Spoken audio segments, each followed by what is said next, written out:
में उनके दोस्त चाहते थे कि वे असली रोमांच और सर्वाइवल का अनुभव करें। गाइड को जब ये पता चला तो उसने उन्हें बहुत डांटा, पर टापू पर सिग्नल न होने के कारण फोन नहीं लग रहा था। गाइड ने उन्हें चेतावनी का मैसेज छोड़ दिया, लेकिन टापू पर सिग्नल न होने की वजह से उन्हें कुछ पता नहीं चला। सोफी को डर था कि कल रात वाली घटना फिर से न हो। इस बार वे और उनके साथी एक ज्यादा टूटी फूटी झोपड़ी में चले गए। उन्हें लगा कि जगह बदलने से रात सुकून से कटेगी, पर वे नहीं जानते थे कि असली बुरा सपना तो अब शुरू होने वाला है। जब सब सो गए तो डेक्स्टर अपनी गर्लफ्रेंड को लेकर जंगल की तरफ चला गया। वो केटी को चुपके से जंगल के अंदर ले गया और जब वे दोनों अपनी मस्ती में डूबे थे तभी एक अनहोनी हो गई। उनकी इस हरकत ने गुफा में कैद उस चुड़ैल को पूरी तरह आजाद कर दिया था। सोफी को तभी कुछ गलत होने का एहसास हुआ और उसकी नींद खुल गई। झोपड़ी में कोई नहीं था। वो चिल्लाकर अपने दोस्तों को बुलाने लगी, तभी फिर से आग जल उठी। वो डरते हुए बाहर निकली। नजारा बिल्कुल कल रात के सपने जैसा था। गांव वाले कोई रस्म निभा रहे थे। जैसे ही एक बूढ़े आदमी ने रस्सी खोली, वो चुड़ैल अचानक प्रकट हो गई और फिर उस चुड़ैल ने गांव वालों पर हमला कर दिया। चारों तरफ खून की नदियां बहने लगी। दरअसल सोफी उस मंजर को देख रही थी जो सालों पहले उस टापू पर हुआ था। तभी चुड़ैल ने पीछे मुड़कर सोफी को देख लिया। जैसे ही वो सोफी की तरफ झपटी, सोफी की आंख खुल गई और वो हकीकत में लौट आई। इन दो सपनों से उसे समझ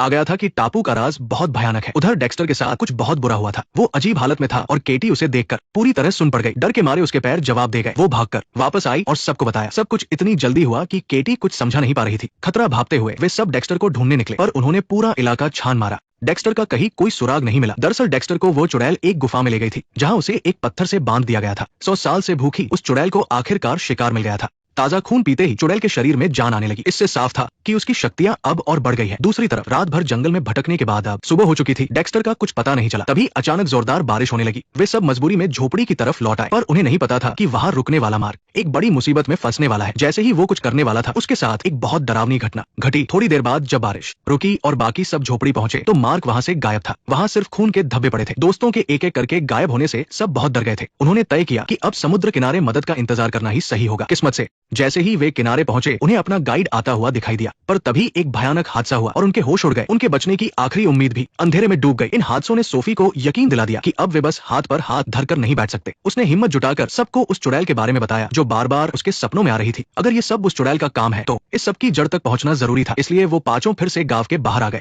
उन्होंने उन रस्सियों को फिर से बांध दिया और उस मूर्ति पर बनी पेंटिंग को साफ कर दिया। अब वो सिर्फ उस चुड़ैल को ढूंढकर ये श्राप तोड़ सकते थे, वरना कोई जिंदा नहीं बचता। पर उन्हें अंदाजा नहीं था कि वो मुसीबत में फंस चुके हैं। वो उस जगह पहुंचे जहां डेविड गायब हुआ था। वहां जमीन पर पड़े पत्थरों के ढेर को देख उन्हें याद आया कि गांव वालों ने माया के पति को यही दफनाया था। जैसे ही सारा ने पत्थर को छुआ, अचानक वहां अजीब सी ठंडी हवा चलने लगी। ये देखने के लिए कि क्या वो सपना सच था। उन्होंने खुदाई शुरू की और जैसा सोचा था, नीचे सच में एक कंकाल मिला। जब सारा ने अपनी शक्तियों से उसे छुआ, तब जाकर उसे पूरी बात समझ में आई। दरअसल 200 साल पहले इस टापू पर माया नाम की एक औरत रहती थी। उसे एक विदेशी व्यापारी से प्यार हो गया था और वो मां बनने वाली थी। लेकिन टापू का नियम था कि कोई बाहर वाले से रिश्ता नहीं रखेगा, क्योंकि इससे वहां की शांति भंग होगी। गांव वालों ने बेदर्दी से उसके पति को मार डाला और जबरदस्ती माया का बच्चा भी गिरवा दिया।